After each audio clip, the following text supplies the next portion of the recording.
You have always this question about the origins of monarchy and kingship. Yes. Kings, rulers, and pharaohs, those enigmatic figures who strutted their way into the chronicles of history, cloaked in myth, divinity, and an overwhelming desire for power. But let's not kid ourselves. The origins of these rulers are a lot messier, bloodier, and more bizarre than the pristine statues and elaborate tombs might suggest. Gerard Fraser's intuition is every king is a kind of living god. Then we have to also believe the opposite, that maybe every god is a dead or murdered king. But before we dive into these constructs of ancient power, let's discuss the adjacency of scapegoats and monarchs during these archaic times. Somehow societies were organized around scapegoats. The scapegoat was attributed all these powers. The scapegoat, before he gets executed, figures out a way to postpone his execution and turn the power into something real. If there's one thing that every ruler throughout history has known, it's this. When things go south, you'd better have someone else to blame. The art of ruling isn't just about wearing the crown.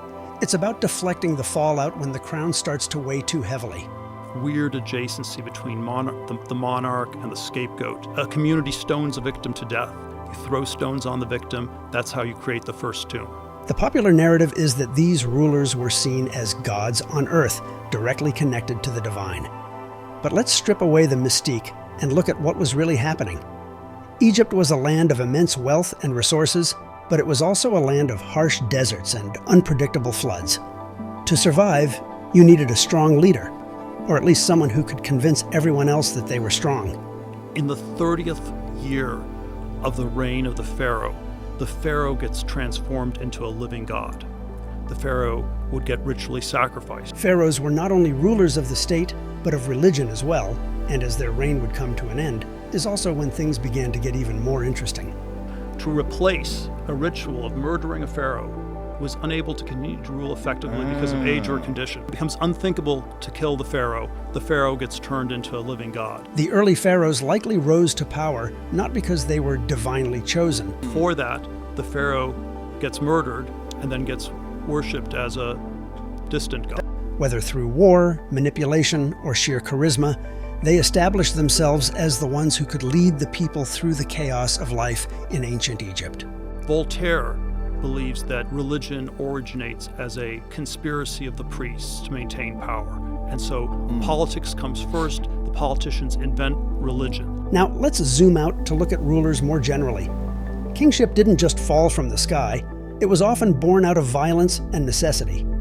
In tribal societies, leadership might have started with the strongest warrior or the wisest elder, but as groups grew larger, the stakes got higher.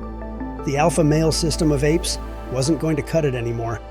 Humans, with their pesky ability to form alliances and hold grudges, needed a new kind of leadership.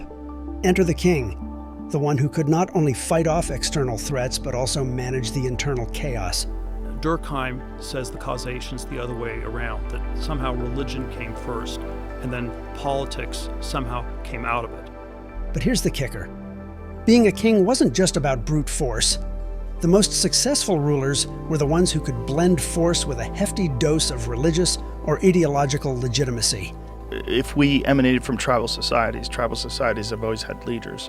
When you have leaders, you're going to have dissent, you're going to have challenges, you're going to have politicking, you have people negotiating to try to maintain power. They didn't just want to be feared, they wanted to be revered. So they tied their authority to the divine, whether through shamans, priests, or their own claims of divine ancestry.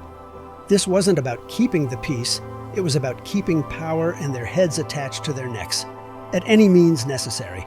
Oftentimes, the king not only needed a sword, but a story to back it. The origins of it are like the origins of all human conflict. It's filled with murder. Well, I think at the beginning was madness and murder. Yeah, madness and murder. Monarchs have always walked a fine line between power and peril. The throne is a dangerous seat to occupy, and history is littered with rulers who lost their heads, literally when they ran out of scapegoats. The successful ones, though, were the masters of misdirection. They knew how to keep their hands clean while dirtying everyone else's. The real problem of violence, it wasn't external, it was mostly internal. It was violence with people who were near you, proximate to you. So when we look at these ancient rulers, it's easy to get lost in the grandeur and the myths. But remember, behind every crown, there's a story of bloodshed, manipulation, and an endless struggle to stay on top. In a world where the whims of fate could topple even the mightiest of empires, having a scapegoat was not just a strategy, it was a survival mechanism. Kings, rulers, pharaohs, living gods, some may say, were just the ones who played the game best and etched themselves in the stones of history.